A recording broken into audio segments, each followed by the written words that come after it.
Cette semaine, nous retrouvons une équipe de spécialistes prêts à vous donner des conseils sur la santé de vos compagnons.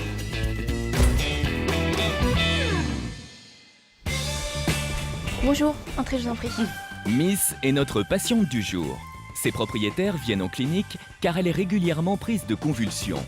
La dernière a eu lieu tout récemment. Qu'est-ce qui se passe? Qu'est-ce qu'elle vous fait? Alors en fait, c'est sa troisième crise et elle a tendance à chaque crise à lever la patte et avoir des petits problèmes de coordination au niveau des membres. D'accord. Peu fréquentes, elles durent généralement moins d'une minute. Elles sont assez impressionnantes et angoissantes pour ses maîtres qui sont parvenus à en filmer une avec un téléphone portable. Ça part en crabe. Ouais, Donc là, on voit bien que les pattes ne sont pas coordonnées. tout à fait. Avec le dos rond.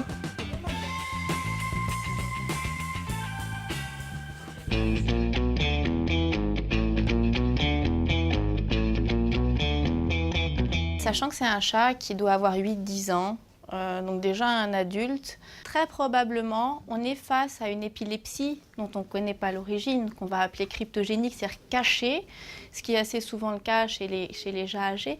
Il s'est passé quelque chose au niveau de son cerveau, dont je ne pourrais pas vous dire l'origine, mais qui a créé un foyer qui n'est pas normal, un foyer qui va avoir une activité électrique.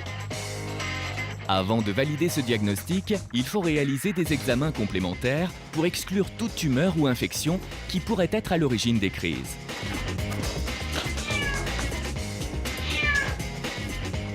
Miss doit passer une IRM, un examen sous anesthésie générale pour qu'elle reste parfaitement immobile.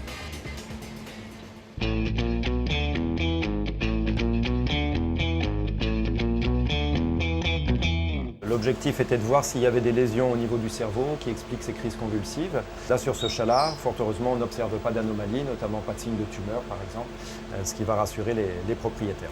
Donc, on a pour nous un examen IRM qui est normal sur ce chat.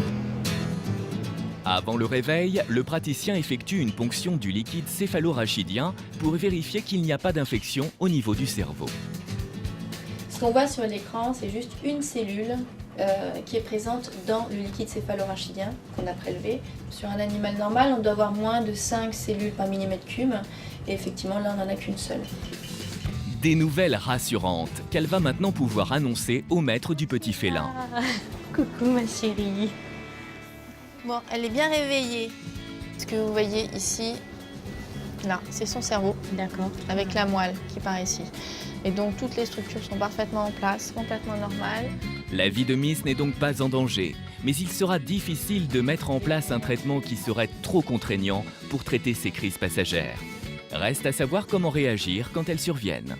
C'est extrêmement choquant et traumatisant pour les gens quand ils voient pour la première fois leur animal tomber sur le côté, perdre conscience. L'animal ne va pas mourir de sa crise convulsive, il ne va pas faire un arrêt cardiaque ou un arrêt respiratoire. Donc surtout rester calme, le laisser par terre, le laisser finir sa crise, ne pas mettre la main dans la gueule pour sortir la langue parce que là on risque de se faire mordre. L'animal n'est pas conscient généralement au moment de ses crises.